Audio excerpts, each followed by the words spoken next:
আসসালামু আলাইকুম। তোমরা সবাই কেমন আছো? নিশ্চয়ই ভালো। আমরাও বেশ ভালো আছি আল্লাহর অশেষ রহমতে।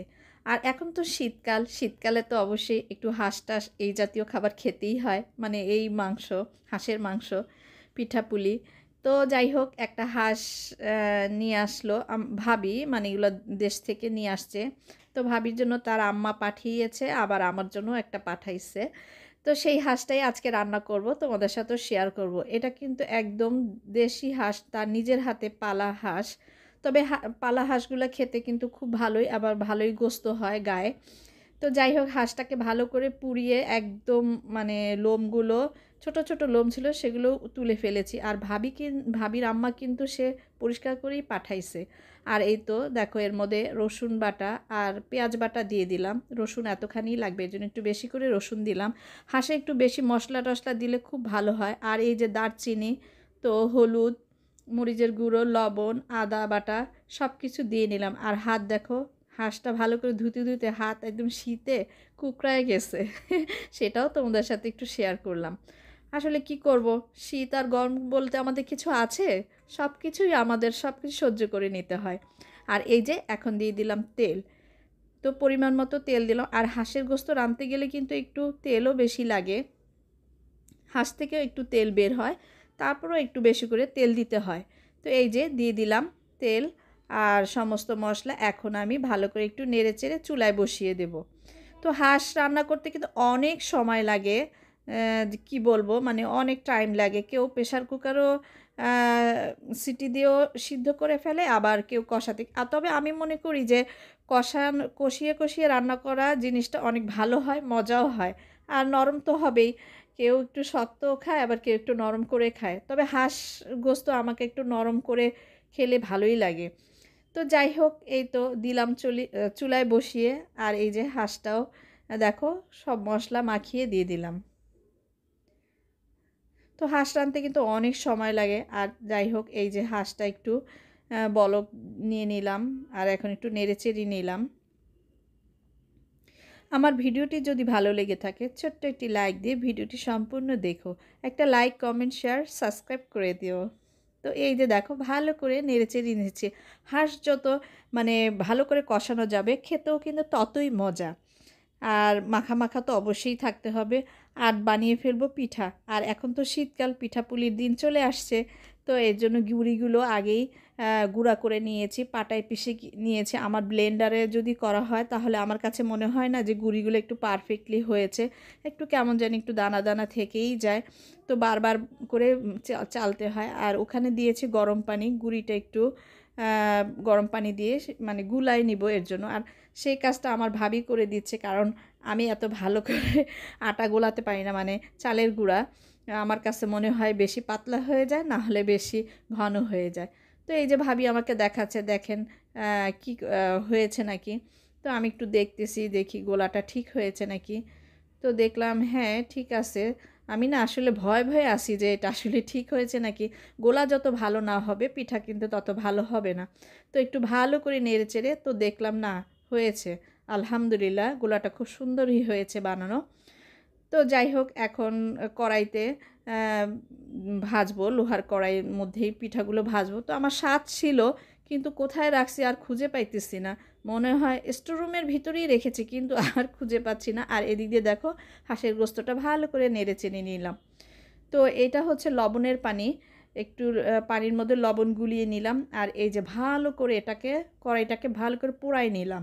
আর এখন আমি একটু লবণের পানি ছিটা দিয়ে দিলাম। দিলে হবে কি পিঠাটা খুব সুন্দর উঠে যাবে। মাটির সাজে কিন্তু পিঠা খুবই ভালো হয়, কিন্তু ভয় লাগে ওই যে যদি ফুটে যায়। মাটি তো টিকতে চায় না। তো মাটির চুলায় মাটিটা ভালো হয়, কিন্তু গ্যাসের চুলায় ফুটে যায়, মানে ফুটো হয়ে যায় এই আর কি। তো যাই হোক বিসমিল্লাহ বলে প্রথমে একটা পিঠা দিচ্ছি। আল্লাহ জানি কি হয়। আল্লাহ যেন পিঠাটা ভালো হয়, এই দোয়া করতেছি দুইজনে মিলে। তো মনে হয় ভালোই হবে। তো ভাবি এদিক দিয়ে চুলার আঁচটা একটু প্রথমে বাড়িয়ে দিল, কারণ প্রথম পিঠাটা একটু চুলা একটু বাড়ায় দিয়ে তারপর একটু কমায় দিলে ঠিক হয়ে আসবে। তো যাই হোক এই দেখো আর অল্প করেই মেখে নিয়েছি, বেশি দেই নাই, কারণ যদি না হয় আর যদি হয় পিঠা তাহলে আলহামদুলিল্লাহ সবগুলি বানাবো। তো এই তো হাঁসের গোস্তটা দেখো কি সুন্দর করে কষিয়ে নিলাম, তেলগুলো উপরে উঠে উঠে আসছে। আরও এটা আরেকটু কষাবো, গোস্তটা কিন্তু এখনও সিদ্ধ হয় নাই, আরও সিদ্ধ হবে। তো আস্তে আস্তে অল্প অল্প মানে জালের মধ্যে হাঁসের গোস্তটা সিদ্ধ করে নিচ্ছে। আর আমি দিব 3টা রসুন দেবো, আস্তা রসুন। তো দিয়ে কেউ খাবে না, যদিও এটা আমার খেতে হবে এই আর কি, তার জন্য আমি একটু দিলাম রসুনটা। আর এই যে দেখো ভালো করে একটু কষায় নিলাম। তো যাই হোক, এখন আমি দেখো পিঠাটা উঠিয়ে নিলাম। দেখো খুব সুন্দর, প্রথম পিঠা তো একটু সুন্দর, মানে পিঠাগুলি ভালোই হবে, সুন্দর হয়েছে। এই যে এখন আমি তুলে নিচ্ছি, দেখো কি সুন্দর করে উঠে যাচ্ছে। আবার অনেকে হয় কি একটু ইয়েও দিতে পারে, ওই যে কড়াইটাকে মধ্যে একটু তেলের পোষ দিয়ে নিতে পারে, তাতে হয় কি পিঠাটা একটু তেল তেল একটা ভাব আসে উল্টা পিঠে। এর জন্য আমার পিঠাটা হবে নিচে একটু পোড়া পোড়া হবে, চিতই পিঠাটা এভাবেই হয় উচিত। তো যাই হোক, দেখো কি সুন্দর হয়েছে। প্রথমটাই বানালাম, তো প্রথমে একটু এরকমই হবে, প্রথম 1টা 2টা একটু এরকমই হয়। আর দেখো পিছনটি কি সুন্দর একটা কালার আসছে পিঠার মধ্যে, চিতই পিঠার মধ্যে এই কালারটা খুবই ভালো লাগে। তো দেখো এই যে, তো বুঝতে পারতেছি পিঠা আলহামদুলিল্লাহ খুব ভালো হবে। এই যে, আর পিঠাটা যদি পিছন সাইডটা একটু মচমচা থাকে সেটা কিন্তু খেতে খুব ভাল লাগে।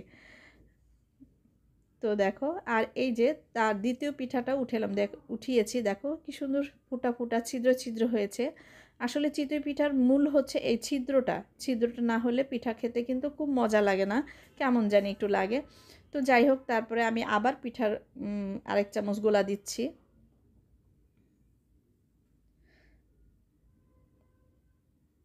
এই যে আস্তে আস্তে দিলাম, মনে হয় একটু কম হয়ে গেছে, তাই আরেকটু দিয়ে দিলাম।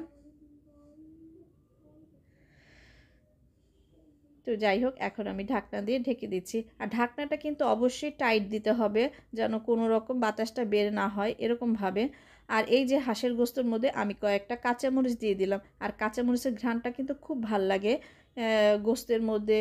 যে কোনো রান্নার মধ্যে যে কাঁচামরিচ ব্যবহার করো, কাঁচামরিচের ঘ্রাণটা কিন্তু আসলে খুবই ভালো লাগে। আর হাঁসের গোস্তটা কিন্তু আমি অনেক ঝাল করেছি। তো এই দেখো পিঠাটা হয়ে গিয়েছে, কি সুন্দর হয়েছে না? আলহামদুলিল্লাহ। এরপরের পিঠাগুলো সব ভালোই হবে, এটাই বুঝলাম। যাক, ভালোই আলহামদুলিল্লাহ। প্রথম পিঠাই যদি ভালো হয়ে থাকে, সব পিঠাগুলোই ভালো হবে।